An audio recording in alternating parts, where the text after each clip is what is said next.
ಚಾಲಕನ ನಿಯಂತ್ರಣ ತಪ್ಪಿ ಥಾರ್ ಕಾರು ಅಪಘಾತ ಆಗಿರೋದು. 2 ಕಾರಿಗೆ ಡಿಕ್ಕಿ ಹೊಡೆದು ಥಾರ್ ಕಾರ್ ಪಲ್ಟಿ ಹೊಡೆದಿದೆ. ಬೆಳಗಾವಿ ಜಿಲ್ಲೆ ಚಿಕ್ಕೋಡಿ ಪಟ್ಟಣದ ಹೊರವಲಯದಲ್ಲಿ ಈ ಘಟನೆ ನಡೆದಿದೆ. ಚಿಕ್ಕೋಡಿ ಅಂಕಲಿ ರಸ್ತೆಯ ಬಿಕೆ ಕಾಲೇಜು ಬಳಿ ಅಪಘಾತ ಸಂಭವಿಸಿದೆ. ಅಪಘಾತದಲ್ಲಿ 4 ಸಣ್ಣ ಪುಟ್ಟ ಗಾಯಗಳಾಗಿದೆ. ಚಿಕ್ಕೋಡಿ ಸಂಚಾರ ಪೊಲೀಸ್ ಠಾಣೆಯಲ್ಲಿ ಇದಕ್ಕೆ ಸಂಬಂಧಪಟ್ಟಂತೆ ಪ್ರಕರಣ ಕೂಡ ದಾಖಲಾಗಿದೆ. ಥಾರ್ ಕಾರು ಅಪಘಾತ ಆದಂತ ಘಟನೆ ಇದು. 2 ಕಾರಿಗೆ ಡಿಕ್ಕಿ ಹೊಡೆದು ಆ ನಂತರ ಪಲ್ಟಿ ಹೊಡೆದಿದೆ.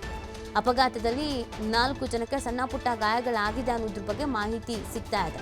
ಚಿಕ್ಕೋಡಿ ಸಂಚಾರ ಪೊಲೀಸ್ ಠಾಣೆಯಲ್ಲಿ ಪ್ರಕರಣ ದಾಖಲಾಗಿದೆ. ಹೇಗಾಯಿತು, ಚಾಲಕನ ನಿಯಂತ್ರಣ ಯಾಕೆ ತಪ್ಪಿತು, ಓವರ್ ಸ್ಪೀಡ್ನಲ್ಲಿ ಇದ್ರು ಅಥವಾ ಏನಾಗಿತ್ತು, ಇದೆಲ್ಲದ್ರ ಬಗ್ಗೆ ಡೀಟೇಲ್ಸ್ ಸಿಗಬೇಕಾಗಿದೆ.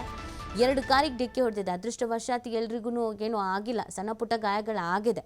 ಅಲ್ಲಿನ ದೃಶ್ಯಗಳನ್ನು ನೀವು ಗಮನಿಸ್ತಾ ಇದ್ದೀರಾ. ತಂಪಾಡಿಗೆ ತಾವು ಹೋಗ್ತಾ ಇದ್ದಂಥ ಕಾರ್ಗಳಿಗೂ ಡಿಕ್ಕಿ ಹೊಡೆದಿದೆ. ಕೊನೆಗೆ ಥಾರ್ ಕಾರು ಪಲ್ಟಿ ಹೊಡೆದಿದೆ. ಚಿಕ್ಕೋಡಿ ಅಂಕಲಿ ರಸ್ತೆಯ ಬಿಕೆ ಕಾಲೇಜು ಬಳಿ ಒಂದು ಅಪಘಾತ ಸಂಭವಿಸಿರುವಂಥದ್ದು.